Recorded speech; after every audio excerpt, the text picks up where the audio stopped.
আমার ভাইয়েরা, ওই মদিনাবাসী নবীর জন্য পাগল পাড়া।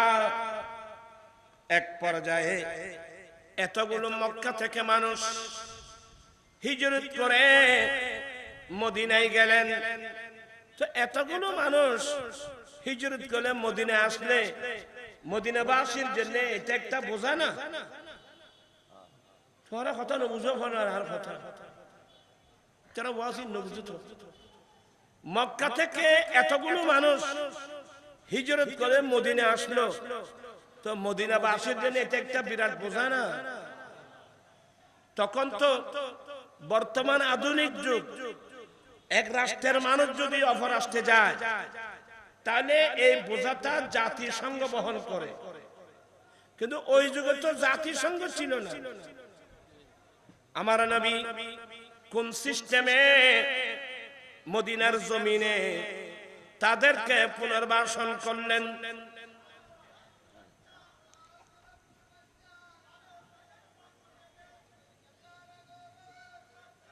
আচ্ছা, তকবীর মারহাবা হবে এখন। ওই আল্লাহ আহা আল্লাহ বলছি সব বলেন মারহাবা। এবার আর বাবুলো পূর্ব 12 খাই সব বলেন মারহাবা, আহলান সাহলান। পূর্ব 12 খাই থেকে একটা বিরাট মিছিল মাহফিলে আসছেন। মাহফিলের পক্ষ থেকে তাদেরকে ধন্যবাদ, মোবারকবাদ। আপনারা আমার কথার লাইনে আছেন। এখন আমার কাজ হলো ও মুফতি তাইরি সাহেব আসা পর্যন্ত আপনাদেরকে কোনো মতে বসায় রাখে। উনি আসা মাত্র আমার শেষ, কারণ আমি জানি যে আপনারা আসছেন কোন আমার ওয়াজ শোনার জন্য না। আপনারা সবাই এতগুলো মানুষ আসছেন ওই তাইরি হুজুরের জন্য, ওনার জন্য সবাই পাগল, আমরাও পাগল। দোয়া করুন আল্লাহ তার হায়াতের মধ্যে বরকত দান করুন, আর এই মুহাব্বতটা যেন আমরা কাজে লাগাতে পারি সুন্নিয়তের মাঠে।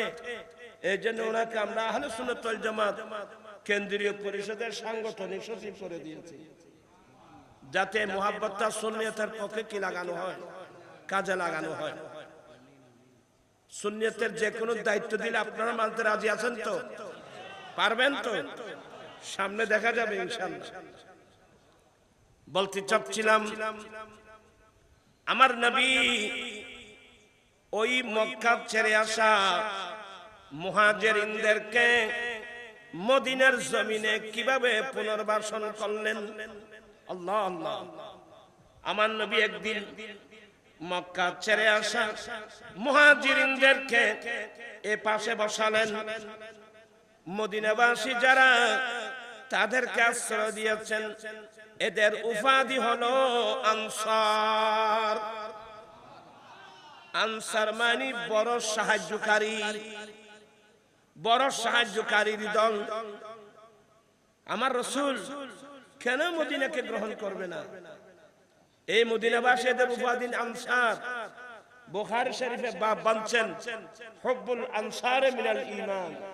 মদিনার আনসারীদেরকে ভালোবাসা এটা ঈমানের অঙ্গ। কেন ভালোবাসবেন না? দেখেন আমার নবী বলেন, এ মদিনার অমুক আনসারী, লাব্বাইক রাসূলুল্লাহ, আজ থেকে আমি মক্কা ছেড়ে আসা এ মুহাজিরকে তোমার ভাই বানিয়ে দিলাম। ইয়া রাসূলুল্লাহ, আমি ভাই হিসেবে গ্রহণ করলাম। তার মানে আজ থেকে তার থাকা খাওয়া সবগুলো মদিনার আনসারীর মাথার উপর উঠাই দিয়েছেন। মদিনাবাসী নবীর অন্তর জয় করে ফেলছেন, আল্লাহর কুদরতের অন্তর জয় করে ফেলছেন।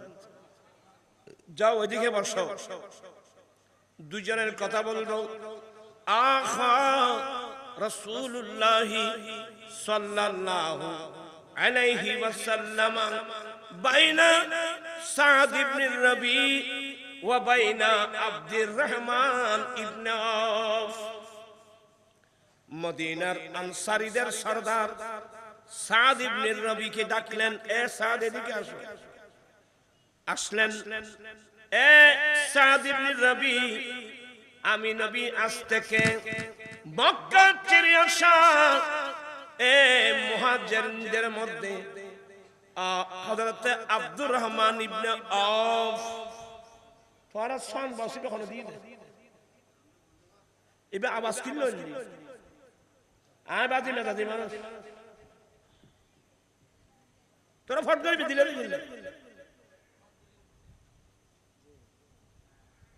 তোরা ইন্দ্র আজ যত আসছি তোরা সব ইম্প্যাক্ট মন্ত্র এই থামাশার মধ্যে আমি নেই বলতে চাচ্ছিলাম হযরতে আব্দুর রহমান ইবনে আওফকে সাদ ইবনে রবি তোমার ভাই বানিয়ে দিলাম। হযরতে সাদ ইবনে রবি বলেন, ইয়া রাসূলুল্লাহ, আমি তাকে ভাই হিসেবে গ্রহণ করলাম। এগুলো কি মারফেটার ভাই? আজকে থেকে অনেক আছেন ভাইকে ভাইয়ের সম্পদ দিচ্ছেন না, ভাইকে বোনের সম্পদ দিচ্ছেন না, এক হাত জায়গার জন্য ভাই ভাইকে চুরি করতেছে। কি আদর্শ শিখছেন? আমরা কি আদর্শ শিখলাম? এ মদিনাবাসী থেকে আদর্শ শিখো। আজকে আমার রাসূল মদিনাকে বুকে নিয়ে আসেন, কিয়ামত পর্যন্ত মদিনাকে বুকে নিয়ে থাকবেন। মদিনাবাসী আমার নবীর অন্তর জয় করে ফেলছে। আমার ভাইয়েরা, হযরতে সাদ ইবনে রবি, সাদ ইবনে রবি, আমি আজ থেকে আব্দুর রহমান ইবনে আওফকে তোমার কি বানিয়ে দিলাম, ভাই বানিয়ে দিলাম। ইয়া রাসূলুল্লাহ, আমি ভাই হিসেবে গ্রহণ করলাম। যাও দিকে যাও, তো দুই ভাইয়ের গল্প শুনেন পিছনে বসে বসে। হযরতে সাদ ইবনে রবি বলেন, ভাইয়া আব্দুর রহমান ইবনে আওফ, দয়াল নবী তোমাকে আমার ভাই বানিয়ে দিয়েছেন, আলহামদুলিল্লাহ। ভাইয়া ইন্নী, সবাই মনোযোগ, ইন্নী আকসারুল আনসারি মালান, আমি হলাম মদিনার আনসারীদের মধ্যে সবচেয়ে বড় সম্পদশালী। আমি বড় পয়সাওয়ালা মানুষ, আমি বড় সম্পদশালী মানুষ। তো ভাইয়া ইন্নী উকসিমু মালি বিনিসফাইন, তুমি যেহেতু আজ থেকে আমার ভাই, সেহেতু আমি আমার সমস্ত সম্পদ দুই ভাগে ভাগ করলাম। আমার ভাইরা আনোয়ারবাসী, এই দেখো তকবীর, এত তকবীর দিও না। আনোয়ারবাসী মনোযোগ সহকারে শুনেন।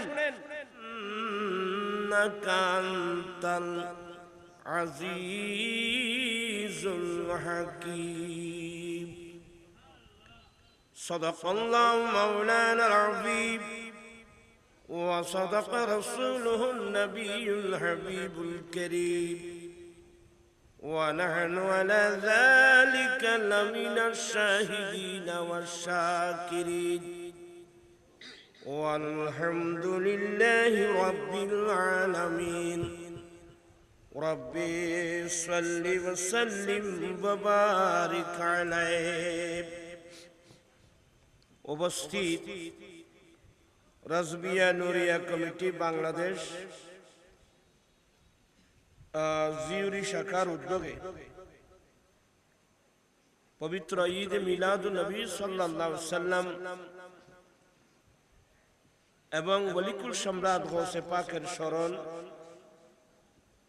পাশাপাশি এলাকার মুরব্বী ভাই বোন যারা আমাদের আগে আগে ঈমান নিয়ে যারা কবরস্থানে চলে গেছে, সেই সব মরহুম আর মরহুমাতের ইসালে সওয়াব উপলক্ষে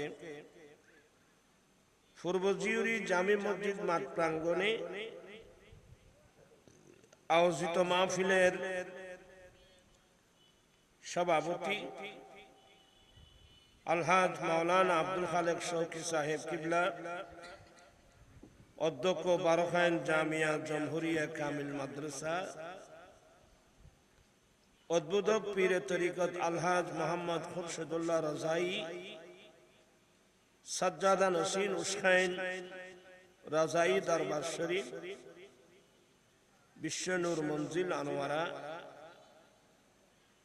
আজকের মাহফিলের প্রধান আকর্ষণ, যাকে কেন্দ্র করে আজকের মাহফিলটা এভাবে সাজানো হলো, পীর মুফতি গিয়াসউদ্দিন আত-তাহিরি মুদাজিল্লু, সাংগঠনিক সচিব আহলে সুন্নাত ওয়াল জামাত কেন্দ্রীয় পরিষদ এবং চেয়ারম্যান দাওয়াত ইমানি বাংলাদেশ। সুন্দর বক্তব্য রাখলেন আজগরামি মাওলানা মোহাম্মদ কামরুদ্দিন নূরি, খতিব পূর্ব সিউড়ি জামে মসজিদ এবং প্রতিষ্ঠাতা পরিচালক নালাইন মুস্তাফা সাল্লাল্লাহু আলাইহি সাল্লাম তাহফিজুল কুরআন মডেল মাদ্রাসা। তশরিফ এনেছেন আজিগরামি জনাব মাওলানা মোহাম্মদ মাসুমুর রশিদ কাদেরী, সাবেক চেয়ারম্যান রাজবিয়া নুরিয়া ইসলামিক সংস্কৃতি ফোরাম বাংলাদেশ এবং যুগ্ম মহাসচিব আঞ্জুমানে রাজবিয়া নুরিয়া ট্রাস্ট। তশরিফ এনেছেন আলহাজ মাওলানা এনামুল হক এনাম কাদেরী, চেয়ারম্যান রাজবিয়া নুরিয়া ইসলামিক সংস্কৃতি ফোরাম বাংলাদেশ। মাওলানা মুফতি মোহাম্মদ নাজিমউদ্দিন নুরি, vice chairman Razvia Nuria Islamic সংস্কৃতি ফোরাম। ডানে বামে অসংখ্য উলামায়ে আহলে সুন্নাত এবং ব্রাদরানে দ্বীন মিল্লাত রহমানি ওয়া রাহমাকুমুল্লাহ তাআলা। রব্বুল আলামিনের দরবারে লাখ কোটি শুকরিয়া যে রব্বুল আলামিন পবিত্র চাঁদে আয়োজিত মাহফিলে যোগদান করে কোরআন সুন্নাহর আলোচনা শুনে নিজের ঈমান আকীদা মজবুত করার, আমলি জিন্দেগি দুরুস্ত করার তৌফিক দিয়েছেন। সে রব্বুল আলামিনের দরবারে লাখ কোটি শুকরিয়া আদায় করছি। সবাই উচ্চস্বরে বলুন আলহামদুলিল্লাহ। আপনাদের শুকরিয়া আদায় করছি যারা মাহফিলে তশরিফ এনেছেন, বিশেষ করে আমার আঞ্জুমানে রাজবিয়া নুরিয়া কমিটি বাংলাদেশ জিউরি শাখার প্রত্যেক সদস্য ভাইদের শুকরিয়া আদায় করছি, যাদের আন্তরিকতা এবং অক্লান্ত পরিশ্রমের মাধ্যমে আজকের এই সুন্দর মাহফিলের আয়োজন হয়েছে। আমি প্রত্যেকের শুকরিয়া আদায় করছি। স্টেজের তশরিফ ফরমা আমাদের আঞ্জুমানে রাজবিয়া নুরিয়া ট্রাস্ট থেকে আরম্ভ করে ট্রাস্টের আওতাধীন আঞ্জুমানে রাজবিয়া নুরিয়া সহ রাজবিয়া ইসলামী সংস্কৃতি ফোরাম এবং মেধাবৃত্তি আনোয়ারা জুনের নেতৃবৃন্দ, একজন একজন নাম বলতে গেলে তো অনেকক্ষণ সময় লাগবে। আমি প্রত্যেকের শুকরিয়া আদায় করছি। বিশেষ করে আমার ডানে বামে অনেক আহলে সুন্নাত ওয়াল জামাতের উলামা ইকরাম, যাদের আগমনে মাহফিলের সৌন্দর্য বৃদ্ধি হয়েছে। আমি প্রত্যেকের শুকরিয়া আদায় করছি। রব্বুল আলামিন আমাদের আশা বসা সাহেবে দাওয়াতের ইন্তজামকে কবুল করুক। সবাই বলুন আমিন। ছেলেরা একটা বিষয়বস্তু দিয়েছে,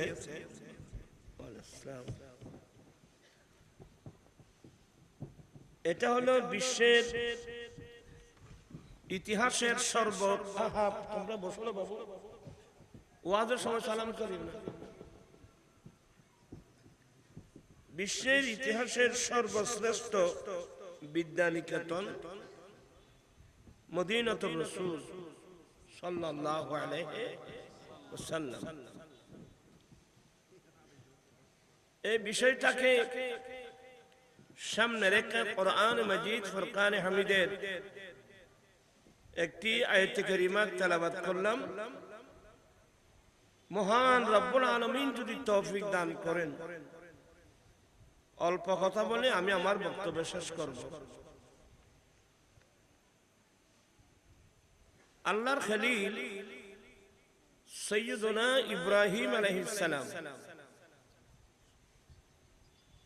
আল্লাহর ঘর খানায়ে কাবা পুনর্নির্মাণের পরে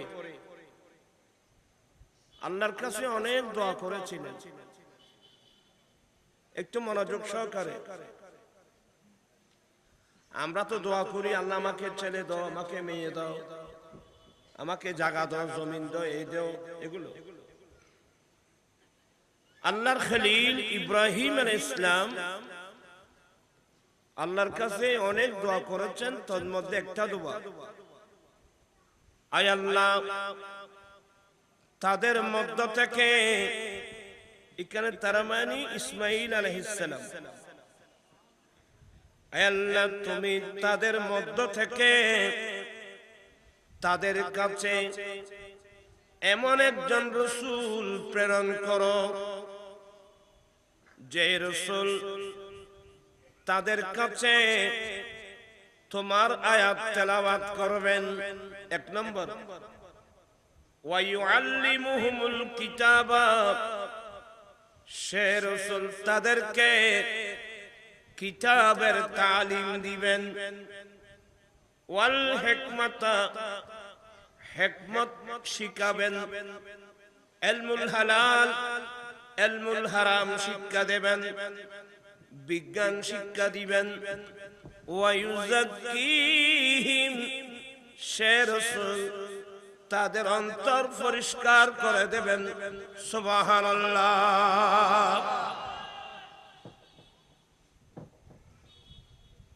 এজন্য মহান রব্বুল আলামিন কোরআনে পাকে বলছেন যে কুল রব্বি জিদনি ইলমা, হে মাহবুব আপনি ফরিয়াদ করুন, মাওলা তুমি আমার ইলম বাড়িয়ে দাও, আল্লাহ তুমি আমার জ্ঞান বাড়িয়ে দাও। ইলম বলতে শরীয়তের ইলম, তরিকতের ইলম, হাকিকতের ইলম, মারফতের ইলম। আমরা যারা মুমিন মুসলমান আছি, আমাদের জন্য সবচেয়ে বড় সম্পদ ইলমে দ্বীন। আলহামদুলিল্লাহ বল। তোমরা ছেলেরা দুজানোই বসো, ওই নামাজের মতো দুজানো হয়ে বসে। এটা ইলমের মজলিস। তো যাই হোক, আমরা যারা মুমিন মুসলমান আছি, আমাদের জন্য সবচেয়ে বড় সম্পদ কি বললাম? ইলমে দ্বীন। ইলমে দ্বীন বলতে শরীয়তের ইলম, তরিকতের ইলম, হাকিকতের ইলম, মারফতের ইলম। ইলম হলো আমাদের জন্য অনেক বড় নিয়ামত। ইলম যত আপনি খরচ করবেন, তত আপনার জ্ঞান বাড়বে। টাকা পয়সা আপনি খরচ করলে কমে যাবে, কিন্তু আপনি যত ইলমে দ্বীন, শরীয়তের ইলম, তরিকতের ইলম আপনি যত মানুষকে আপনি শিখাবেন, যত মানুষকে পড়াবেন, তত আপনার জ্ঞান বাড়তে থাকবে। আমার রাসূল নিজের পরিচয় দিতে গিয়ে বলছেন, হে আমার উম্মত, আমি কোন রাসূল জানো? আনা দাওয়াতু ইব্রাহিম আলাইহিস সালাম। আল্লাহর খলিল ইব্রাহিম আলাইহিস সালাম যে রাসূলের জন্য দোয়া করেছিলেন, আমি হলাম সে রাসূল। আল্লাহর খলিল যে রাসূলের জন্য দোয়া করেছিলেন, আমি নবী হলাম সে রাসূল। ঈসা ইবনে মারইয়াম উনি সুসংবাদ দিয়েছিলেন, ইয়াতি মিন বাদি ইসমুহু আহমদ, আমার পরে একজন রসুল আসবেন যার নাম আহমদ হবেন, আমি হলাম সেই রসুল। আল্লাহু আকবার। সেই রসুল সম্পর্কে আমার আল্লাহ ডাইরেক্ট বলছেন, আর রহমান আল্লামাল কোরআন। রহমান কোরআন শিক্ষা দিয়েছেন কাকে? মাদ্রাসার ছাত্র কায়দা মনে রাখবা, আল্লামা এটা মুতাআদ্দি বদু মফুল, এটা মফুল দুটা লাগবে। এখানে মফুল আছে একটা, আর রহমান আল্লামাল কোরআন। রহমান কোরআন শিক্ষা দিয়েছেন, কাকে দিয়েছেন এটার নামে কেন উল্লেখ নাই? না থাকলেও সারা বিশ্বের মুসলমান বুঝবে রহমান কোরআন আর কাকে শিখাবেন? মাহবুব নবীকে শিক্ষা দিয়েছেন। চিৎকার দিয়ে বলুন না সুবহানাল্লাহ।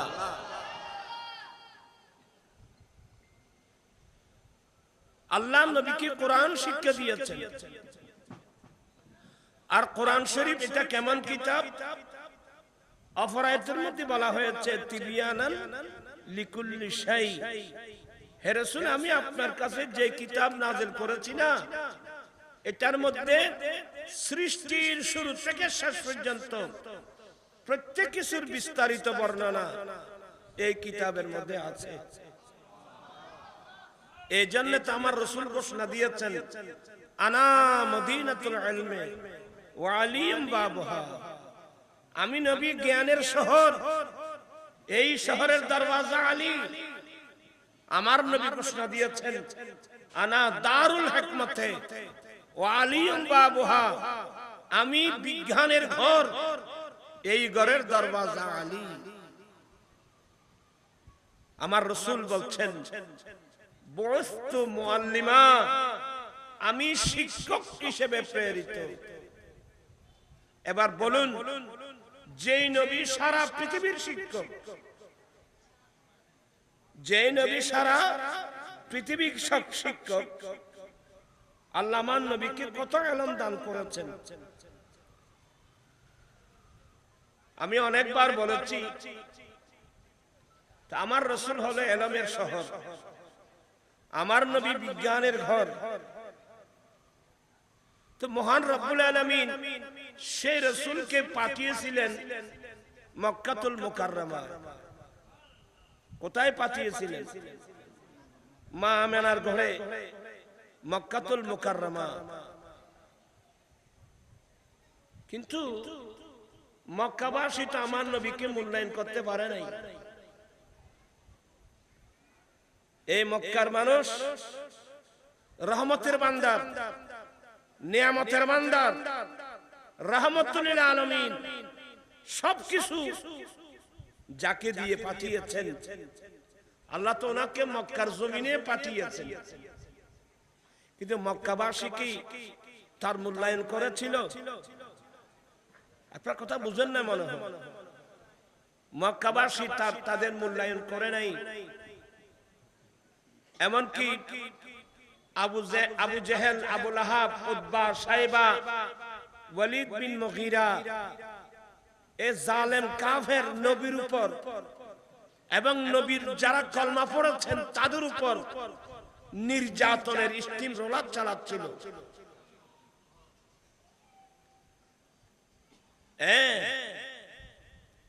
এই মক্কাবাসী আমার নবীর দোষটা কি ছিল? এরা মূর্তি পূজার মধ্যে লিপ্ত ছিল। আমার রাসূল বলছেন, মূর্তিগুলো আমাদের স্রষ্টা হতে পারে না। লা ইলাহা ইল্লাল্লাহ, আল্লাহ ছাড়া কোনো ইলাহ নাই, আল্লাহ ছাড়া কোনো মাবুদ নাই। আমি আল্লাহর পক্ষ থেকে প্রেরিত। শুরু হয়ে গেল নবীর উপর নির্যাতন। এই নবীর কলমা যারা পড়েছে তাদের উপর নির্যাতন। সেই নির্যাতনের চিত্র যদি আমি তুলে ধরি, এখানে কান্নার সুর বয়ে যাবে। মহান রব্বুল আলামিন আমার নবীকে নির্দেশ দিলেন, নবী গো, একটা কাজ করেন, এই জালেমরা নবীর উপর, আপনার উপর আপনার অনুসারীদের উপর যে নির্যাতন চালাচ্ছে না, আপনি এদেরকে বলেন জিদ্দা বন্দর হয়ে হাবশ শহরে হিজরত করার জন্য। হযরত ওসমান রাদিয়াল্লাহু তাআলা আনহুর নেতৃত্বে একদল মুহাজিরিন মক্কায়ে মুআজ্জামা থেকে ঘর বাড়ি ব্যবসা বাণিজ্য সব ফেলে ওরা চলে গিয়েছিলেন কোথায়? হাবশ শহরে। আমার রাসূল তো জানতেন যে হাবশের বাদশা নাজ্জাশী মুসলমানদেরকে কি দিবেন? আশ্রয় দেবেন। অনেক লম্বা আলোচনা, আমি ওইদিকে যাচ্ছি না। আর প্রথমবার মক্কা থেকে হাবশায়, দ্বিতীয়বারও মক্কা থেকে হাবশায়, কিন্তু তৃতীয়বার যখন থেকে হিজরত সন হিসাব করা হয়, আল্লাহর নির্দেশে প্রিয় রাসূল সাল্লাল্লাহু আলাইহি ওয়াসাল্লাম নির্দেশ দিয়ে দিয়েছেন, এ আমার সাহাবায়ে কেরাম, আমি রাসূল এই মক্কা ছেড়ে আমি চলে যাচ্ছি। তোমরা সবাই ঘর বাড়ি ব্যবসা বাণিজ্য ফেলে তোমরা সবাই হিজরত করে চলে যাও। কোথায়? আমার চাদরটা গায়ে দিয়ে আমি তোমাকে রেখে যাচ্ছি। কি জন্য জানো? আমার ঘরের মধ্যে অনেক মানুষের আমানত আছে, বরঞ্চ এখানে যারা আমার ঘর ঘিরে ফেলছে এদেরও অনেকের আমানত আমার ঘরের মধ্যে আছে। আমার নবী চাইলে তো সেদিন আমানত গুলো নিয়ে যেতে পারত। আজকাল মানুষ কার আমানত আবার কথা হলে মিট দিতে হবে। কিরে তোরার কি রে?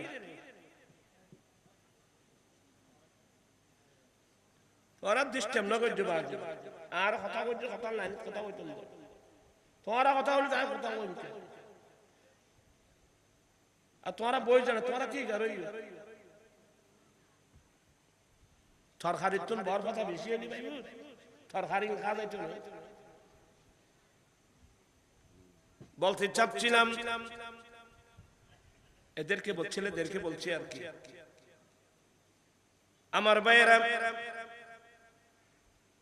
আলী তুমি আমার ঘরের মধ্যে যাদের আমানত আছে এই আমানত গুলো প্রত্যেক মানুষের ঘরে ঘরে পৌঁছে দিয়ে তুমিও চলে আসবা বলে দিয়েছেন। কোথায় যাবে?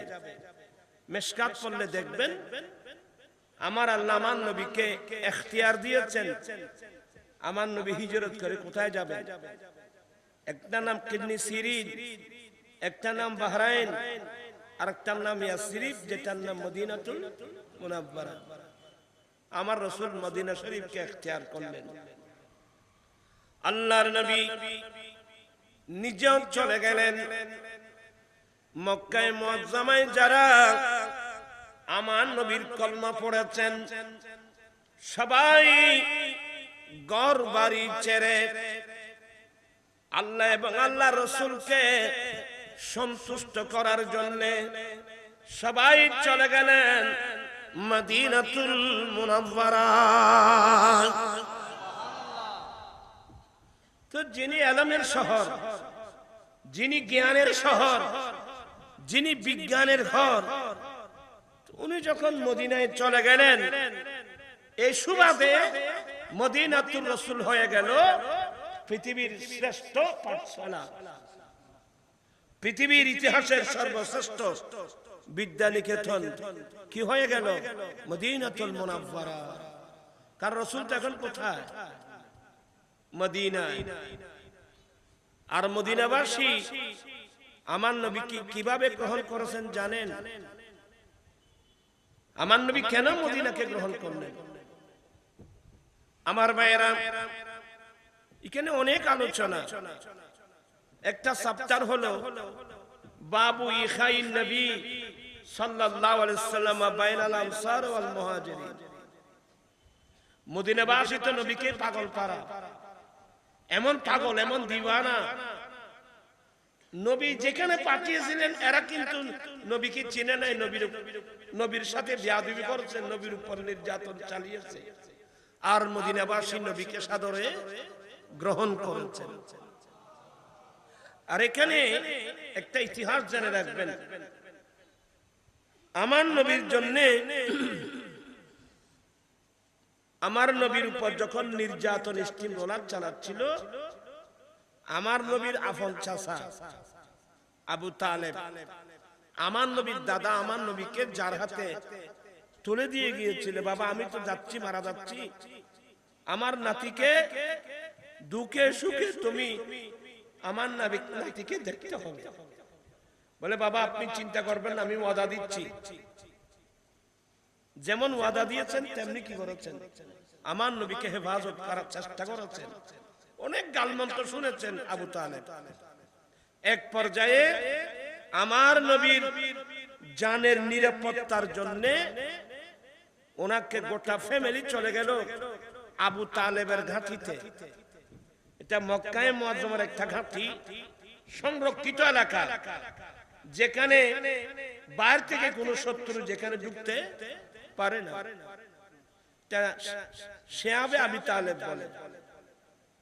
তো শেয়াবে আবি তালেবে যখন আমার নবীকে নিয়ে গেল, এই জালেম আবু জেহেল সবাইকে নিয়ে মিটিং করে খাদ্য অবরোধ করলো। এ সাবধান, মক্কার কোন রাস্তা দিয়ে, কোন গলি দিয়ে বাইরে থেকে কোন খাদ্য রসদ আবু তালেবের গাঁটিতে যেন যেতে না পারে। নাউজুবিল্লাহ বলছেন। মুসলমানের বিরুদ্ধে খাদ্য অবরোধ করা, এগুলা কাফেরদের পুরানো চরিত্র, পুরানো স্বভাব।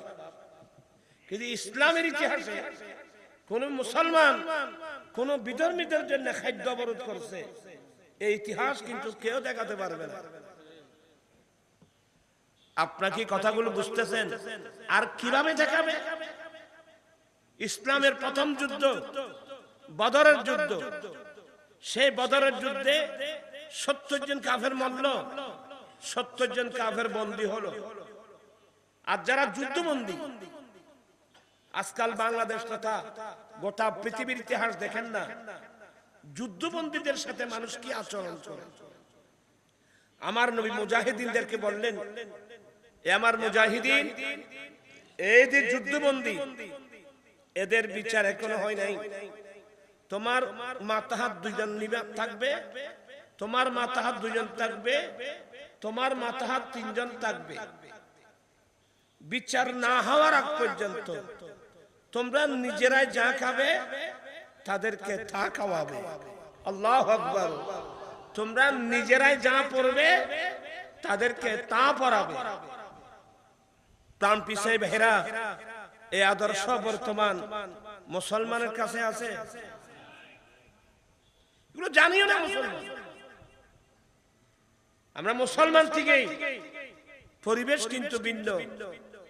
আজকাল দেখতেছেন না, একজন আসামিকে হাকিমের কাঠগড়ায় নিয়ে যাচ্ছে, বিচারক বিচার করবে, হাকিমের আদালতে নেওয়ার আগে আগে তাকে মারতে মারতে মারতে মারতে একেবারে ফঙ্গু করে দিচ্ছে, কেউ ডিম মারতেছে। আপনারা যে আসামির গায়ে হাত তুললেন, আপনি কি বিচারক? এগুলো তোমাকে কে শিক্ষা দিয়েছে? আদর্শ শিখতে চাইলে আমার নবী থেকে শিখতে হবে। সেদিন তো চাইলে, এরা তো যুদ্ধবন্দী, আল্লাহর শত্রু, নবীর শত্রু, এর চেয়ে বড় দুশমন পৃথিবী তার আছে? আমার নবীর নির্দেশ কি? এ আমার মুজাহিদিন, তোমরা নিজেরাই যা খাবে তাদেরকে তা খাওয়াবে, তোমরা নিজেরাই যা পড়বে তাদেরকে তা পড়াবে। আল্লাহু আকবার। আজকে আদর্শগুলো, নবীর আদর্শগুলো গেল কোথায়? আমরা নবীর আদর্শ আমাদের কাছে নাই। আমরা কলমা পড়ছি নবীর, আদর্শ বিধর্মীদের। আজকের মাহফিল থেকে এক যুগে তওবা করতে হবে। আল্লাহ মারাত্মক ভুল করেছি, কলমা পড়েছি নবীর, আদর্শ নিয়েছি আজেবাজে মানুষের, আদর্শ নিয়েছি ইহুদি নাসরাদের, আল্লাহ তোমার কাছে তওবা করছি, এখন থেকে মৃত্যুকাল পর্যন্ত তোমার নবীর আদর্শ ছাড়া অন্য কারো আদর্শ আমরা গ্রহণ করব না। পারবেন? দুই হাত উঠাই বলতে হবে, পারবেন তো? আল্লাহু আকবার।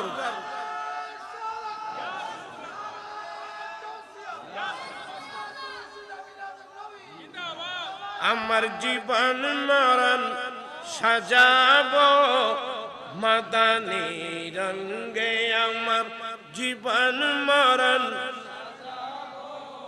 মাদানী, সেই রঙে রঙিন হলে আল্লাহ রাসূল থাকবি আমার সঙ্গে। আমার জীবন মরণ,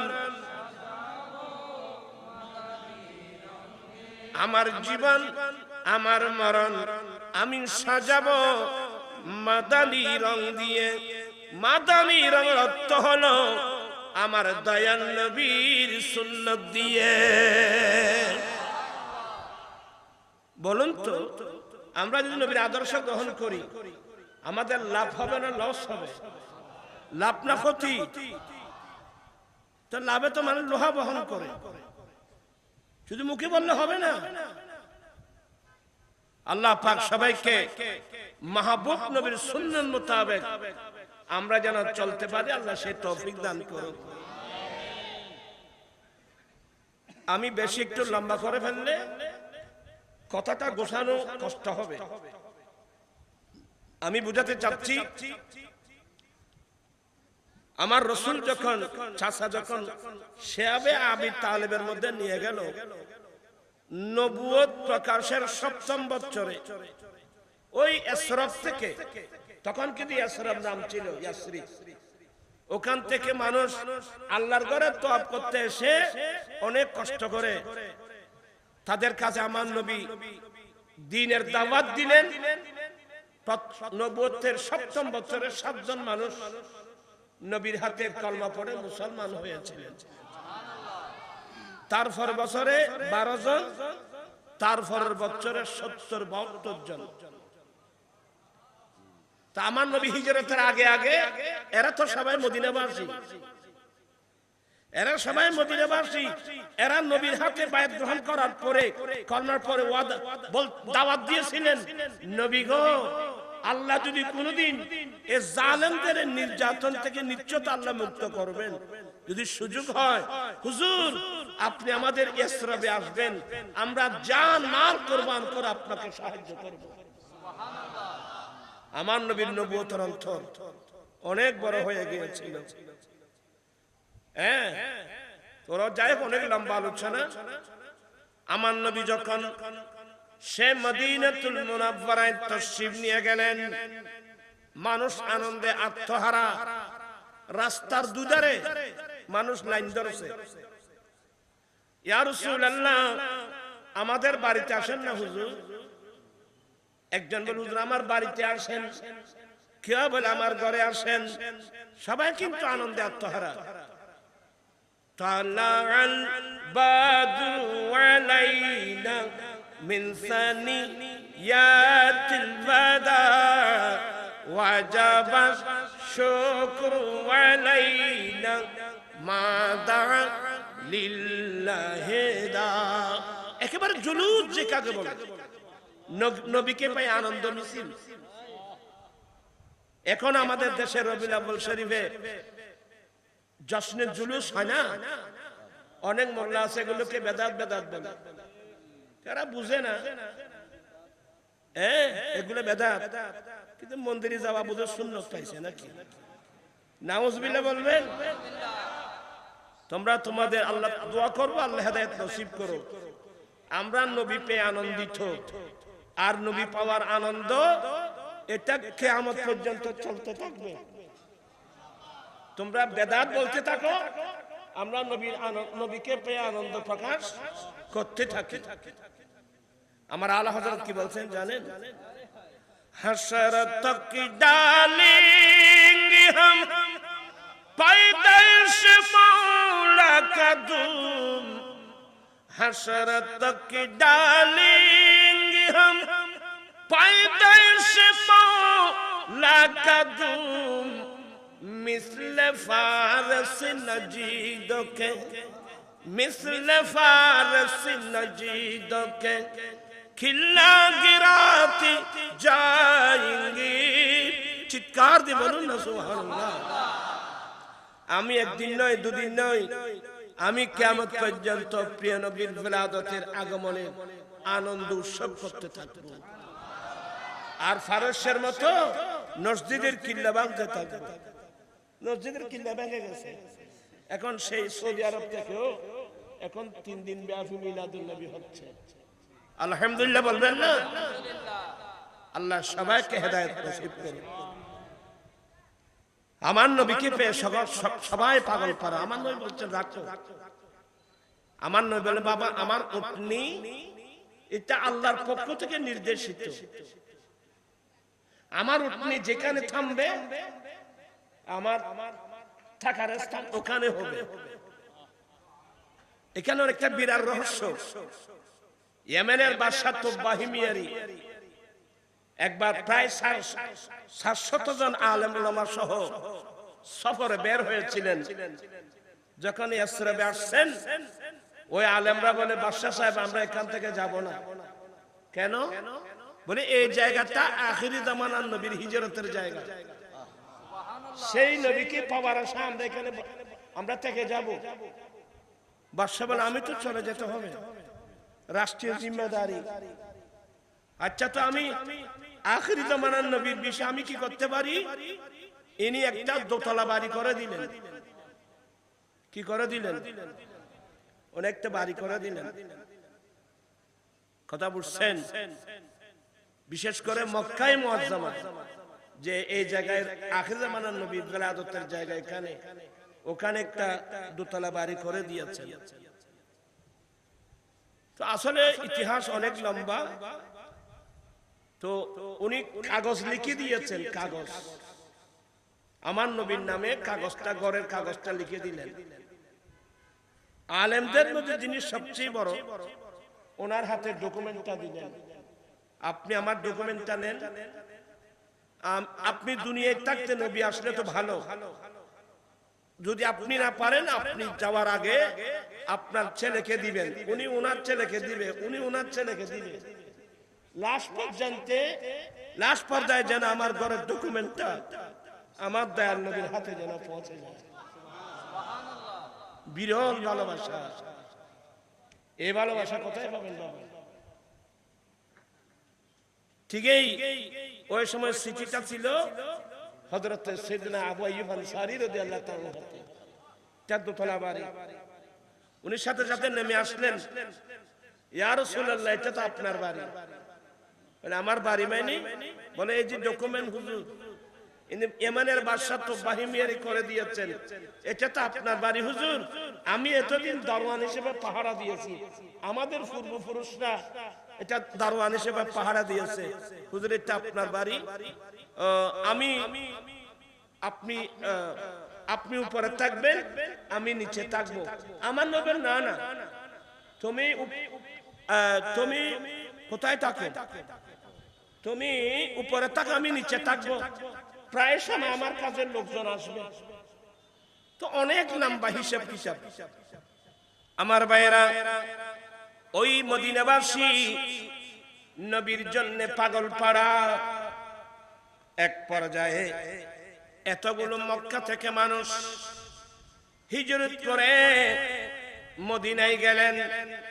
তো এতগুলো মানুষ হিজরত করে মদিনায় আসলে মদিনাবাসীর জন্য এটা একটা বোঝা না?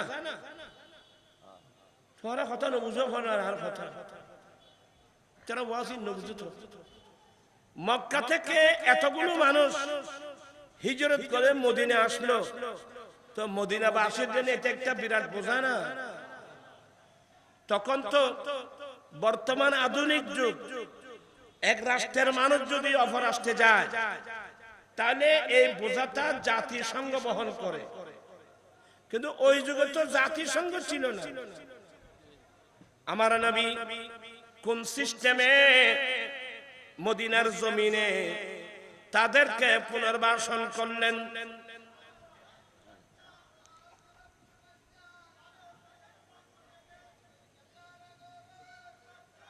আচ্ছা তকবীর মারহাবা হবে এখন ওই ওই আল্লাহ আহা আল্লাহ কইদি সবাই বলেন মারহাবা এবার আর বাবুলো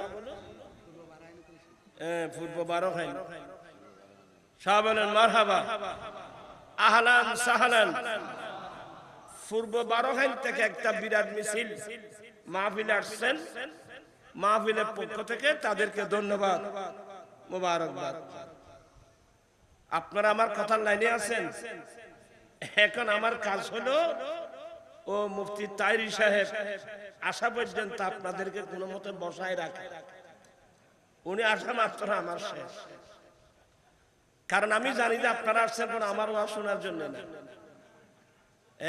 আপনারা সবাই এতগুলো মানুষ আসছেন ওই তাইরি হুজুরের জন্য ওনার জন্য সবাই পাগল আমরাও পাগল দোয়া করুন আল্লাহ তার হায়াতের মধ্যে বরকত দান করুন আর এই মুহাব্বতটা যেন আমরা কাজে লাগাতে পারি সুন্নিয়তের মাঠে এই জন্য ওনাকে আমরা আহলে সুন্নাত ওয়াল জামাত কেন্দ্রীয় পরিষদের সাংগঠনিক সচিব করে দিয়েছি যাতে মুহাব্বতটা সুন্নিয়তের পক্ষে কি লাগানো হয় কাজে লাগানো হয় সুন্নিয়তের যে কোনো দায়িত্ব দিলে আপনারা মানতে রাজি আছেন তো পারবেন তো সামনে দেখা যাবে ইনশাআল্লাহ বলতে চাচ্ছিলাম আমার নবী ওই মক্কা ছেড়ে আসা মুহাজিরিনদেরকে মদিনার জমিনে কিভাবে পুনর্বাসন করলেন আল্লাহ আল্লাহ আমার নবী একদিন মক্কা ছেড়ে আসা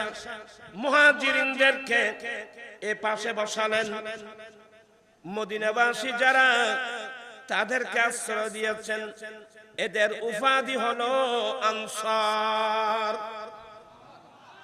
আনসার মানে বড় সাহায্যকারীর দল আমার রাসূল কেন মদিনাকে গ্রহণ করবে না এই মদিনাবাসীদের উপাধি আনসার বুখারী শরীফে বাব বানছেন হুব্বুল আনসারে মিনাল ঈমান মদিনার আনসারীদেরকে ভালোবাসা এটা ঈমানের অঙ্গ কেন ভালোবাসবেন না দেখেন আমার নবী বলেন এ মদিনার অমুক আনসারী লাব্বাইক রাসূলুল্লাহ আজ থেকে আমি মক্কা ছেড়ে আসা এই মুহাজিরকে তোমার ভাই বানিয়ে দিলাম ইয়া রাসূলুল্লাহ আমি ভাই হিসেবে গ্রহণ করলাম তার মানে আজ থেকে তার থাকা খাওয়া সবগুলো মদিনার আনসারীর মাথার উপর উঠাই দিয়েছেন মদিনাবাসী নবীর অন্তর জয় করে ফেলছেন আল্লাহর কুদরতের অন্তর জয় করে ফেলছেন যাও ওইদিকে বসো দুজনের কথা বলবো আখা রাসূলুল্লাহ সাল্লাল্লাহু আলাইহি ওয়াসাল্লাম বাইনা সাদ ইবনে রবি ওয়া বাইনা আব্দুর রহমান ইবনে আওফ মদিনার আনসারীদের সরদার সাদ ইবনে রবিকে ডাকলেন এ সাদ এদিকে আসো আসলেন এ সাদ ইবনে রবি আমি নবী আজ থেকে মক্কা ছেড়ে আসা এ মুহাজিরদের মধ্যে হযরত আব্দুর রহমান ইবনে আওফ তোরা সান বসে কখনো দিয়ে দে এবে আওয়াজ কি লইলি আয় বাজি না দাদি মানুষ তোরা ফট করে দিলে দিলে তোরা ইন্নগজ্জ বাজি আজ যত আসি তোরা সান ইম্প্যাক্ট মন্তরা এ তামাশার মধ্যে আমি নেই বলতে চাচ্ছিলাম হযরতে আব্দুর রহমান ইবনে আওফকে এ সাদ ইবনে রবি তোমার ভাই বানিয়ে দিলাম হযরতে সাদ ইবনে রবি বলেন ইয়া রাসূলুল্লাহ আমি তাকে ভাই হিসেবে গ্রহণ করলাম এগুলো কি মারফেটের ভাই আজকে এখানে অনেক আছেন ভাইকে ভাইয়ের সম্পদ দিচ্ছেন না ভাইকে বোনের সম্পদ দিচ্ছেন না এক হাত জায়গার জন্য ভাই ভাইকে চুরি করতেছে। কি আদর্শ শিখছেন? আমরা কি আদর্শ শিখলাম? এ মদিনাবাসী থেকে আদর্শ শিখো। আজকে আমার রাসূল মদিনাকে বুকে নিয়ে আসেন, কিয়ামত পর্যন্ত মদিনাকে বুকে নিয়ে থাকবেন। মদিনাবাসী আমার নবীর অন্তর জয় করে ফেলছে। আমার ভাইয়েরা, হযরতে সাদ ইবনে রবি, সাদ ইবনে রবি, আমি আজ থেকে আব্দুর রহমান ইবনে আওফকে তোমার কি বানিয়ে দিলাম, ভাই বানিয়ে দিলাম। ইয়া রাসূলুল্লাহ, আমি ভাই হিসেবে গ্রহণ করলাম। যাও দিকে যাও। তো দুই ভাইয়ের গল্প শুনেন পিছনে বসে বসে। হযরতে সাদ ইবনে রবি বলেন, ভাইয়া আব্দুর রহমান ইবনে আওফ, দয়াল নবী তোমাকে আমার ভাই বানিয়ে দিয়েছেন, আলহামদুলিল্লাহ। ভাইয়া ইন্নী, সবাই মনোযোগ, ইন্নী আকসারুল আনসারি মালান, আমি হলাম মদিনার আনসারীদের মধ্যে সবচেয়ে বড় সম্পদশালী।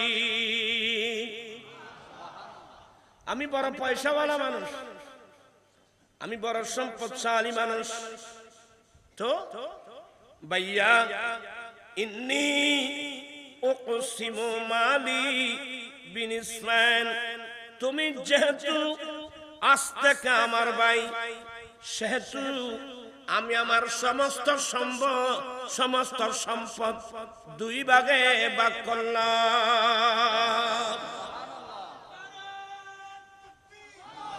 আমার ভাইরা আনোয়ারবাসী, এই দেখো তকবীর, এত তকবীর দিও না।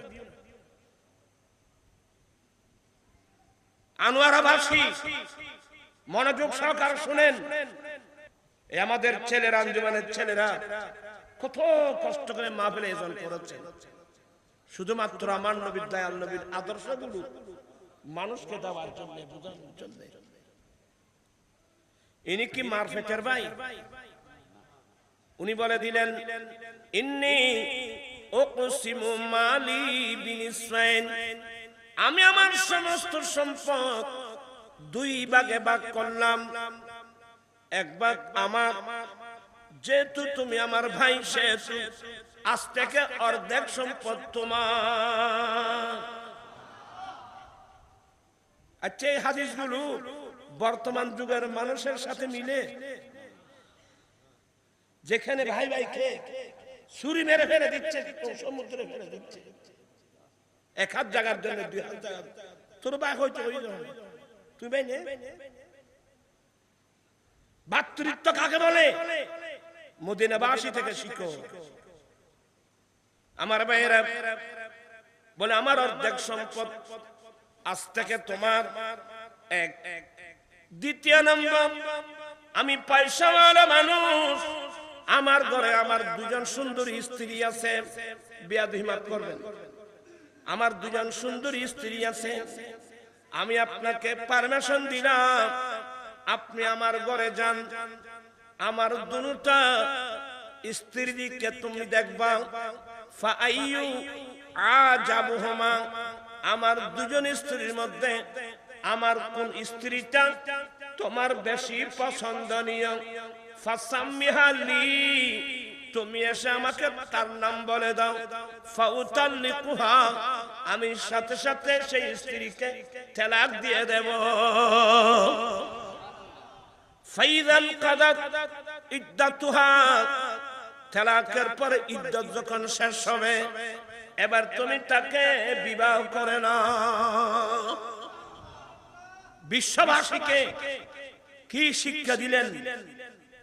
এই জন্য তো আমাদের ছেলেরা দিয়েছেন বিশ্বের ইতিহাসের সর্বশ্রেষ্ঠ শিক্ষা নিকেতন মদিনাতুল মুনাওয়ারা। মদিনাতুল মুনাওয়ারা মানে মদিনাবাসী, এদের থেকে শিক্ষা। কোরআন শরীফ আয়াত পাবেন, ওয়ায়ুসিরুন, ওরা মানুষের ইচ্ছার করত। ইচ্ছার শব্দের অর্থ হলো নিজের প্রয়োজনীয়তার উপর অপরজনের প্রয়োজনীয়তাকে প্রাধান্য দেওয়া। বিরক্ত হচ্ছেন আমার ভাইয়েরা? ইনি কি বললেন? ইনি তো বললেন যে আমার অর্ধেক সম্পদ তোমার, আমার একটা স্ত্রী যেটা তোমার পছন্দ হবে আমি তালাক দিয়ে ছেড়ে দেব। ইনি কি বললেন? এটার নাম আত্মমর্যাদা। ইনি বললেন বারাকাল্লাহু ফি মালিকা ওয়া আহলিকা, ভাইয়া আপনার মালের মধ্যে বরকত দান করুক, আপনার স্ত্রীর মধ্যে বরকত দান করুক। এগুলো ভাষার সিস্টেম। আমরা না না আমি নেব না, এই সমস্ত শব্দ দ্বারা মানুষের অন্তরের মধ্যে কি আছে? আঘাত আছে। এই মদিনাবাসী থেকে ভাষা শিখেন। বারাকাল্লাহু ফি মালিকা ওয়া আহলিকা, ভাইয়া আল্লাহ আপনার মালের মধ্যে বরকত দান করুক, আপনার ওয়াইফের মধ্যে বরকত দান করুক। কি মানে? আমার এগুলো লাগবে না, এটা মুখে বলে নাই। বলছেন কি, যদি পারেন আমাকে একটু হেল্প করতে পারেন। আইনা সুকুম, ভাই আমার বাড়ি মক্কায়, নবীর নির্দেশে ঘর বাড়ি ফেলে মদিনায় চলে আসলাম। এই মদিনা শরীফের বাজার কোথায় আমি চিনি না, হ্যাঁ আমাকে একটু হেল্প করেন, মদিনা শরীফের বাজার কোথায় আমাকে দেখাই দেন। এখানে একটা আমাদের শিক্ষা আছে, আজকাল যে আমাদের দেশে বিয়ে উপলক্ষে যৌতুক প্রথা, মানুষ কথা কথায় যৌতুক চায়, এটা বিজ্ঞানীতি। কথা বলছেন, দেখেন এটা কোন নীতি? এটা বিজ্ঞানীতি। দেখেন আব্দুর রহমান ইবনে আউফকে সাদ ইবনে রবি অর্ধেক সম্পদ দেওয়ার কথা বলছেন, একজন স্ত্রী তালাক দিয়ে বিয়ে করানোর কথা বলছেন। ইনি কি নিয়েছেন? কথা বলছেন না কেন? ইনি কি নিয়েছেন? আপনারা বিয়ে উপলক্ষে বসে বড় যাত্রী কত, ফার্নিচার কত, এগুলো বিজ্ঞানীতি। আপনার মধ্যে মানবতা নাই, এই স্বভাব পরিবর্তন করা দরকার আছে তো। কথা বলছেন দেখেন, দরকার আছে তো। আরে দুলাকে চিংড়ি মাছ না দেওয়ার কারণে বিয়ে ভেঙে যায়, ফুল ফার্নিচার না দেওয়ার কারণে বিয়ে ভেঙে যায়, গরুর মাংস কম হলে বিয়ে ভেঙে যায়। এগুলো কিসের স্বভাব বাবা? আমরা নবীর সামনে মুখ দেখাতে পারবো? আজকে আমি মাহফিল থেকে বলবো, সেই মদিনাবাসীর স্বভাব আমাদের মধ্যে আসা দরকার আছে তো। যৌতুক ছাড়া বিয়ে কে কে করবা? চায় কয়জন? এক, দুই, মাত্র 2, 3, 4, 5, 6, 7। মাশাআল্লাহ অনেক দেখতেছি। নারায়ে তাকবীর, নারায়ে রিসালাত, নারায়ে গাউসিয়া, রাসবিয়া নুরিয়া কমিটি বাংলাদেশ। আয় আল্লাহ, অনেক মায়েরা হাত উঠাই ওয়াদা দিয়েছে ওরা যৌতুক দাবি তো করবে না, যৌতুক দিল নেবে না। আল্লাহ এরা যৌতুক ছাড়া শাদী করবে। আল্লাহ তুমি তাদের ওয়াদা কবুল করে নাও। আমি দোয়া করব যারা ওয়াদা দিয়েছেন, যারা ওয়াদা দেন নাই, সত্যি দুনিয়ার মায়াকে ত্যাগ করে বুকবারা নবীর প্রেম নিয়ে যৌতুক ছাড়া যদি বিয়ে করতে পারেন, আল্লাহ আপনাকে 100 শহীদের সওয়াব দান করবেন। পড়ুন, ক্বালা রাসূলুল্লাহ সাল্লাল্লাহু আলাইহি ওয়াসাল্লাম, মান তামাসসাকা বিসুন্নতি ইনদা ফাসাদি উম্মতি ফালাহু আজরু মিয়াতি শহীদ। আমার নবী বলেন, ফিতনা ফাসাদের যুগে যে উম্মত আমি নবী একটা সুন্নাত মজবুত করে ধরবে, আল্লাহ তাকে 100 শহীদের সওয়াব দান করবে। আপনারা কি আমাদের এই আঞ্জুমানের আন্দোলনকে সমর্থন করেন? আগামী 25শে ডিসেম্বর আগামী 25শে ডিসেম্বর ঐতিহাসিক ফটিয়া হাই স্কুল মাঠে আমার রাসবিয়া নুরিয়া কমিটি ফটিয়ার উদ্যোগে যৌতুকু মাদক বিরোধী মহাসমাবেশ ঐতিহাসিক তাফসীর কোরআন মাহফিল হবে ইনশাআল্লাহ। তার পাশাপাশি আগামী 10 জানুয়ারি ঐতিহাসিক চট্টগ্রাম লালদিঘি মাঠে আমার আঞ্জুমান কেন্দ্রীয় পরিষদের উদ্যোগে যৌতুকু মাদক বিরোধী মহাসমাবেশ ঐতিহাসিক তাফসীর কোরআন মাহফিল হবে ইনশাআল্লাহ। আপনার কি যাবার প্রয়োজন আছে? কি বলেন, আপনার যাওয়ার প্রয়োজন আছে? আপনারা যাবেন তো? আর আমার আওয়াজ যতটুকু যাচ্ছে, মেহেরবানি করে গরিবের চোখে গরিবকে আর কাঁদাবেন না, গরিবকে আর লাঞ্ছনার শিকার হয়ে এমন কোনো কাজ করবেন না। নবীর সুন্নাত মোতাবেক বিয়ে করবেন। আমি প্রয়োজনে রিকশা টেনে উপার্জন করব, আমি প্রয়োজনে ঠেলা গাড়ি টেনে উপার্জন করব, আমি প্রয়োজনে দিন মজুরি কাজ করে উপার্জন করব, তারপর আমি ভিক্ষা চাইব না। যৌতুক সামানি কমপ্লিট কি চাওয়া? ভিক্ষা চাওয়া। আমি দুবাই, আবুধাবি, মস্কট, কাতার, সৌদিয়া আরব অঞ্চল ঘুরে ঘুরে আমি তথ্য নিয়েছি। প্রত্যেক আরব সরকার রাষ্ট্রীয়ভাবে ম্যারেজ ফান্ড করেছে, যাতে দরিদ্র আরবি ছেলে তার স্ত্রীর মোহরানা নগদ পেমেন্ট করে বিয়ে করতে পারে। এক একজনকে 1 লক্ষ থেকে 2 লক্ষ রিয়াল বা দিরহাম অনুদান দিয়ে থাকে। সেই হিসেবে আমি আমার বাংলাদেশ সরকারের কাছে 13টা দাবি দিয়েছি। 13টা দাবির মধ্যে এক দাবি, আমাদের দেশেও রাষ্ট্রীয়ভাবে স্থায়ীভাবে ম্যারেজ ফান্ড গঠন করা হোক। সেই ম্যারেজ ফান্ড থেকে ওই গরিব ছেলেকে তার বিয়ের পূর্বে 5 বছর মেয়াদের জন্য বিনা সুদে 2 লক্ষ টাকার একটা ঋণ দেওয়ার ব্যবস্থা করা হোক। আজকে হোক, কালকে হোক, ইনশাআল্লাহ একদিন বাংলাদেশের পার্লামেন্টে এই প্রস্তাব পাস করতে হবে ইনশাআল্লাহ। এটা যদি পাস হয় ইনশাআল্লাহ 1 বছরের মধ্যে যৌতুক কি হয়ে যাবে, বন্ধ হয়ে যাবে। যেহেতু 5 বছর মেয়াদি, যেহেতু সুস্থারা, সেহেতু 5 বছরের মধ্যে এই 2 লাখ টাকা ঋণ পরিশোধ করা তার জন্য সহজ হবে। এইভাবে দেশ থেকে সম্পূর্ণ যৌতুক কি হয়ে যাবে, বন্ধ হয়ে যাবে। আল্লাহুম্মা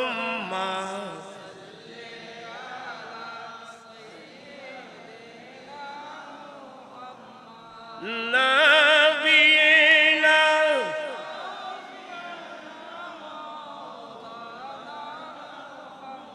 বন জঙ্গলা বাঘ হরিণে চিনিল দয়াল নবীকে, হরে মানব হয়ে চিনিলি না রে, দুঃখ রইল মনেতে। আল্লাহুম্মা সাল্লি সাইয়্যিদিনা নাবিয়িনা।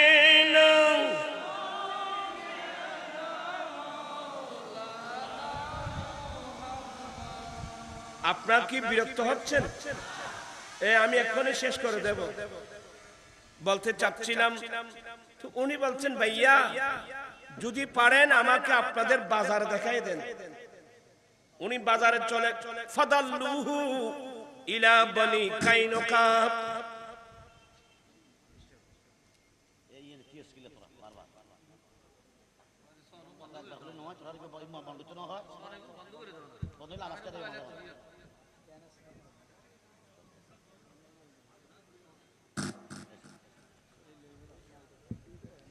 দোষী তারা নত দোষ তোমার আর তোরাই নানো দিলে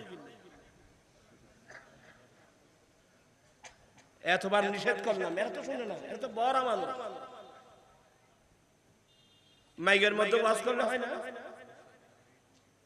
এখন তামাশা হয়ে গেল সবকিছু।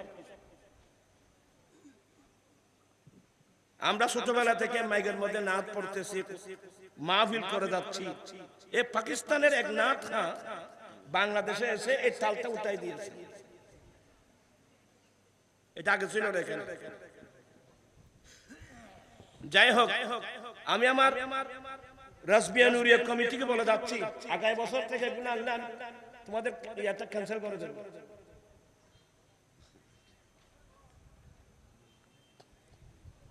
বলতে চাচ্ছিলাম, আমি একটা মানুষকে কোরআন হাদিস বুঝাচ্ছি, ঠাস করে একটা আওয়াজ করে দেমাগটা ওদিকে চলে যায়, ডিস্টার্ব হয়ে যায়। এগুলো ছোট বাচ্চার খেলাধুলা না। তো উনি ওই মক্কা শরীফ থেকে আসার সময় পকেটের মধ্যে কিছু দিনার দিরহাম ছিল। এক ফাদাল্লুহু ইলা বনি কাইনুকা, কয়েকজন মিলে মদিনা শরীফের একটা বাজার বনু কাইনুকা বাজার দেখাই দিলেন। ইনি সে বাজারে গিয়ে দুটো জিনিস কিনলেন, একটা মিষ্টি জাতীয় আর একটা টক জাতীয়। দুটো জিনিস কিনে এনে মদিনা শরীফের গলি গলি হেঁটে হেঁটে হযরত আব্দুর রহমান ইবনে আওফ ব্যবসা শুরু করলেন। কারণ ব্যবসা আমার নবীর সুন্নাত। সুম্মা তাবাহু, তারপর দিন তাই, তারপর দিন তাই, প্রত্যেক দিন অল্প অল্প করে জমাতে জমাতে একদিন মোটা অঙ্কের যখন দিনার দিরহাম জমা হয়ে গেল, সে নিজে দেখে শুনে মদিনার একজন আনসারী মেয়েকে বিবাহ করে আমার নবীর দরবারে আসলেন। দুলার ড্রেস,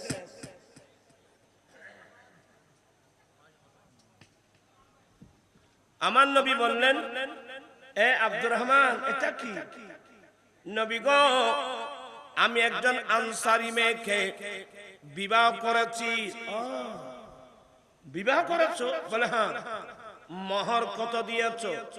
বলেন নামাতা মিন যাহাবিন, 5 দিরহাম ওজনের স্বর্ণ, যার দাম 10 দিরহামের চেয়ে বেশি, আমি এই মোহর দিয়েছি। এবার আমার নবী বলেন, সুম্মা আউলিম ওয়ালাউ কানা বিশাতিন, উম্মত তুমি শাদী করেছো, একটা ছাগল জবাই করে হলেও মানুষকে ওলিমা খানা দাও। ওলিমা খানে আমার দয়াল নবীর সুন্নাত। খাবার আছে কিন্তু মেয়ের বাড়িতে না। খাবার কোথায়? ছেলের বাড়িতে। কিন্তু দুঃখজনক বিষয় হলো সত্য, আমরা ছোটবেলা দেখতেছি যত খাবার সবগুলো কার বাড়িতে? মেয়ের বাড়িতে। এখানে আমাদের অনেক ছেলে আছে যারা আরব স্থানে থাকে, ওখানে যেখানে বিয়ে শাদী হয় ক্লাবে,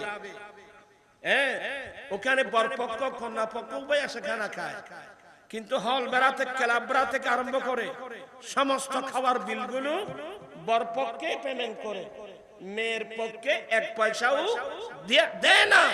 কিন্তু দুঃখের বিষয় এটাই কিন্তু নবীর সুন্নাত ছিল। আমাদের দেশে এমন একটা পরিবেশ হয়েছে, যত খরচ করতে হবে সবগুলো মেয়ের পক্ষ থেকে। এখন তো শুনতেছি কোরবান আসলেও কি লাগবে? গরু দিতে হবে, ছাগল দিতে হবে। এখন তো শুনতেছি গরু ছাগল না, ওই ওনার ঘরের মধ্যে যত মেম্বার আছে সবাইকে কাপড় দিতে হবে, দামি দামি কাপড় দিতে হবে। এগুলো সম্পূর্ণ বেদাত, হারাম হারাম হারাম। এগুলো বন্ধ করার দরকার আছে তো, কেন আমরা নবীর সুন্নাত মোতাবেক চলতে পারি না। আজকের মাহফিল থেকে আমি দাবি নসিহত গুলো আপনাদেরকে করে যাচ্ছি, নবীর আদর্শ মোতাবেক, নবীর সুন্নাত মোতাবেক চলার চেষ্টা করুন। নবীর সুন্নতের ভিতরে আমাদের দুনিয়া আখিরাতের কল্যাণ মঙ্গল নিহিত। আমার জীবন মরণ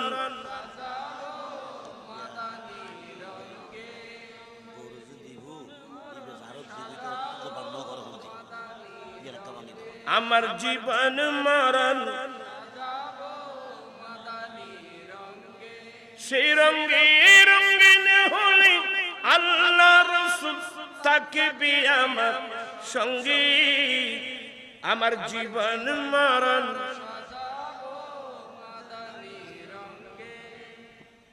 আমি খুব বিনয়ের সাথে বলছি, আমি গুনাহগার আন্দোলন, আমাদের রসবে কমিটির যে আন্দোলন, আজকে 16 বছর পেরিয়ে কত 17 বছরে পৌঁছে। আলহামদুলিল্লাহ, হাজার হাজার ছেলে এখন যৌতুক ছাড়া কি করতেছে, বিয়ে করতেছে। আরো অনেক কথা, সবগুলো তো আজকে বলবো না।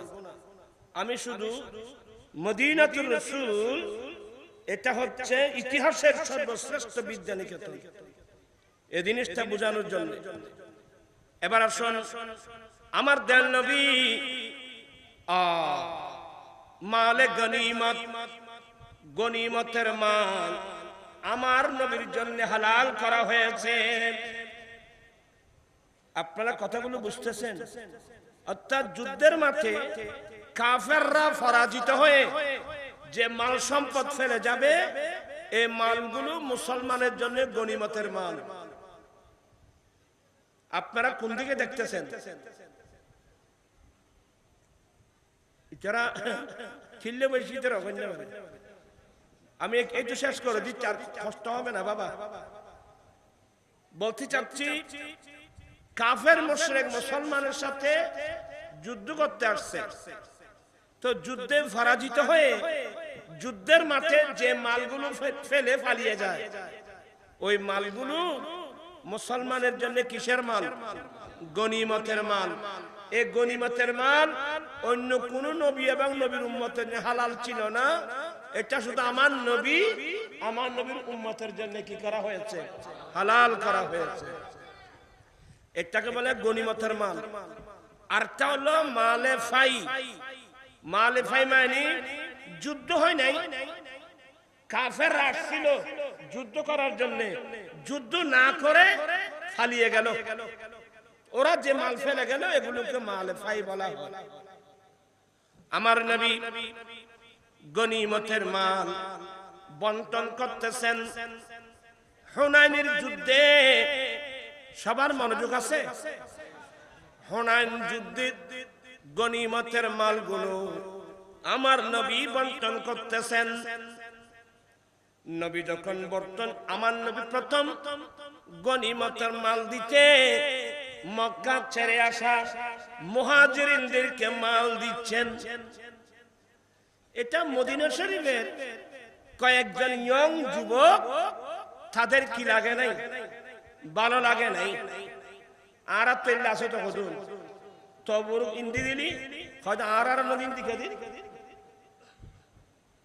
বুঝানোর জন্য আপনাদেরকে বলতেছি আর কি। মদিনার মদিনাবাসী কয়েকজন আনসারী ইয়ং যুবক আমার নবীর সমালোচনা করলো দূরে বসে। কি বলতে জানেন? ইন্না সুয়ুফানা কাদ তাকতুরু বিদিমাই কুরাইশ, আমাদের তরবারি দিয়ে কুরাইশ বংশের মানুষের রক্ত ফেলে আমরা যুদ্ধের বিজয় আনছি।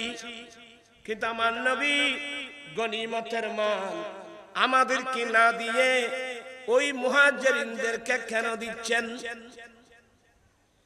ওই মদিনা শরীফের কয়েকজন ইয়ং যুবকের সমালোচনা, এটা কিন্তু আমার নবীর কানে এসে গেল। আমার নবী শুনবে না? আপনি ফিস ফিস করে কি বলছেন? আমার নবী এটাও শুনবেন। আর শোনার ক্ষমতা দিয়েছেন কে? লা ইলাহা ইল্লাল্লাহ। দূর নজদীক কে सुनने वाले कान लाले करामत पहला को सलाम मुस्तफा जाने पहला को सलाम शमए बज़ में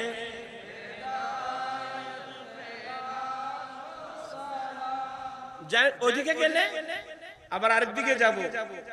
ওই মাঝখানে বসে কয়েকজন ইয়ং মদিনার যুবক আমার নবীর সমালোচনা করলো। আমার নবী এটাও শুনে ফেললেন।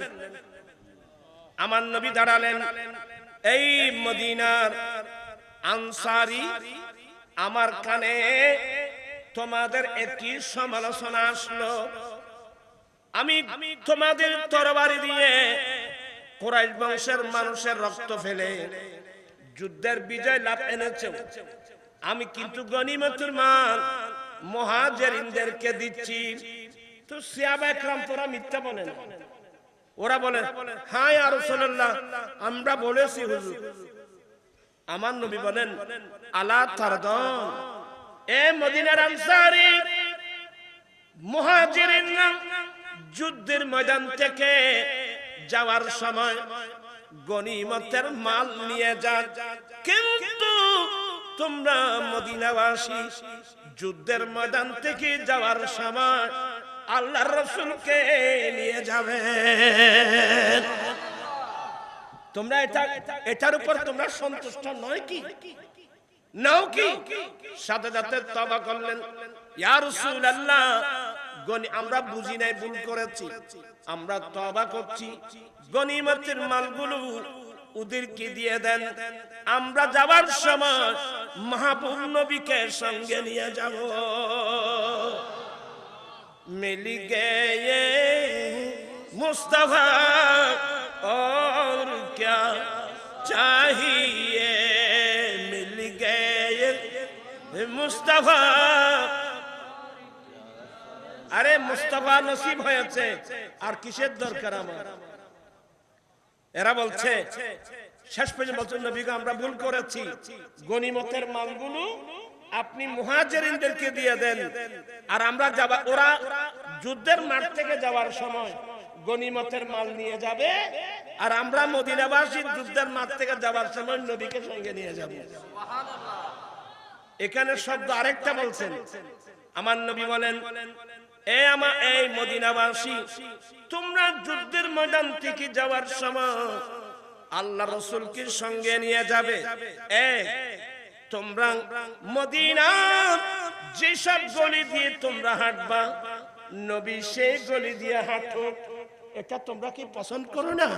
হ্যাঁ ইয়া রাসূলুল্লাহ, আমরা বুঝি নাই, ভুল করেছি, আমাদের গনিমতের মাল লাগবে না, আমরা আমার রাসূলের প্রয়োজন।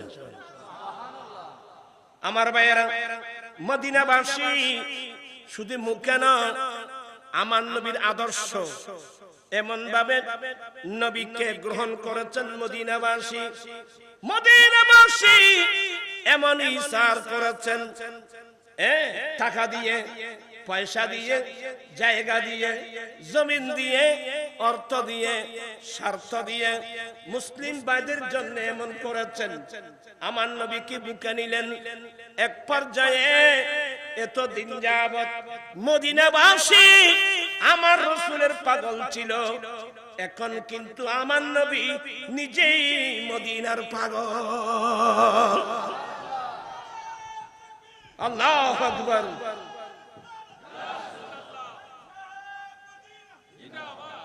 আমার নবী কেমন মেশকাতও পাবেন। উম্মুল মুমিনিন আম্মি আয়েশা সিদ্দিকা রাদিয়াল্লাহু তাআলা আনহা বলেন, আমার দয়াল নবী যদি কোন সময় মদিনার এরিয়ার বাইরে যেতেন, এই ফল তোর আসামে কিন্তু বেশি,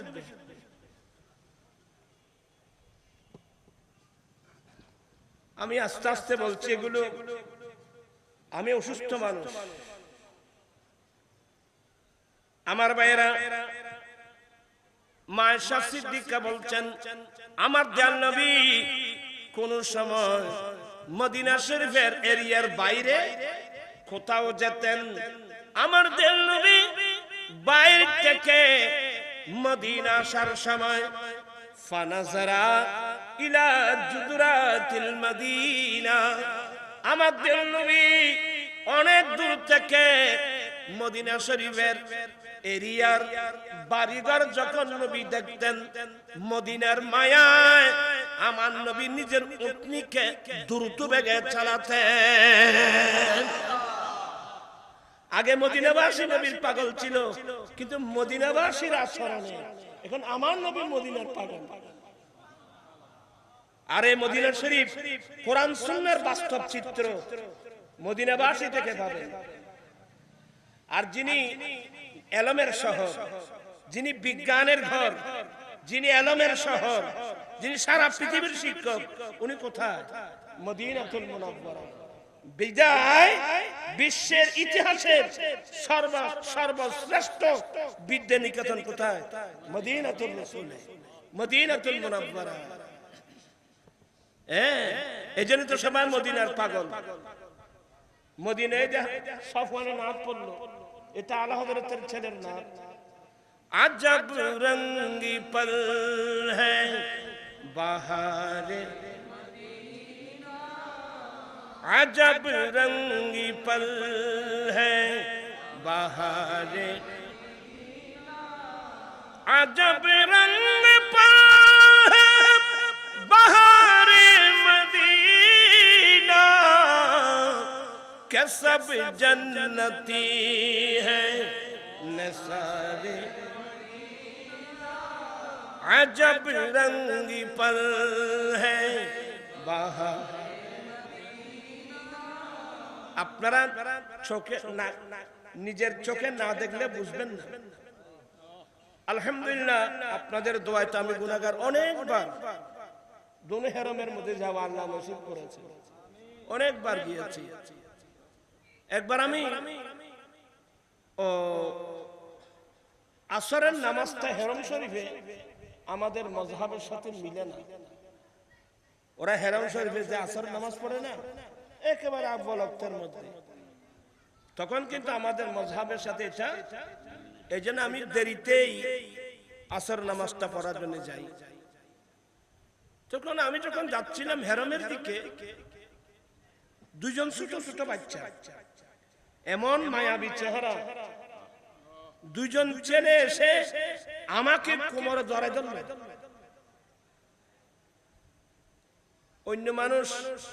অন্য মানুষ তো দেখলাম যে ছেলেরা এভাবে ধরলে তাদের হাতগুলো ধাক্কা দিয়ে ফেলে দেয়, নাউজুবিল্লাহ বলে।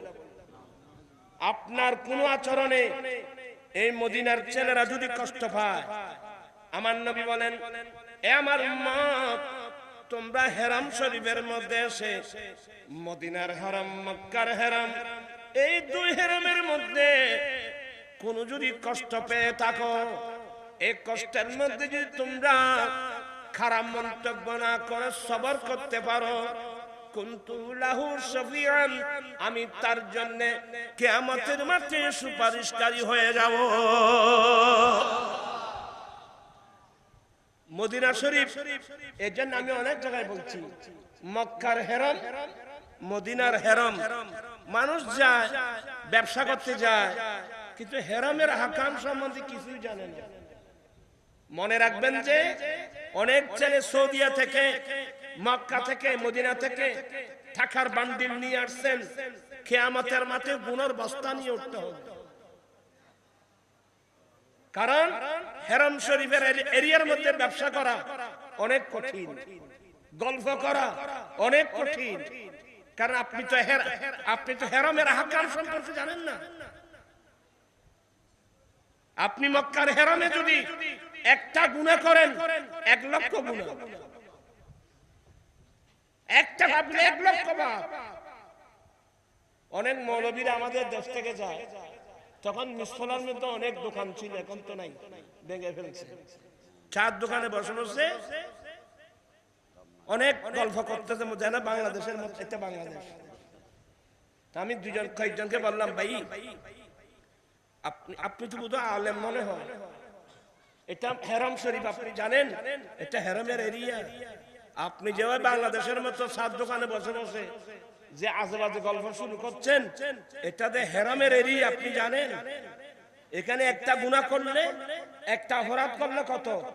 1 লক্ষ অপরাধ, 1 লক্ষ গুনাহ লেখা হবে। হেরাম শরীফের এরিয়ার মধ্যে বসবাস করা, হেরামের এরিয়ার মধ্যে ব্যবসা করা, এটা একটা কঠিন কাজ। কিন্তু এই ছোট ছোট বাচ্চা, এমন মায়াবী ছেলে আমাকে জড়াই ধরলো।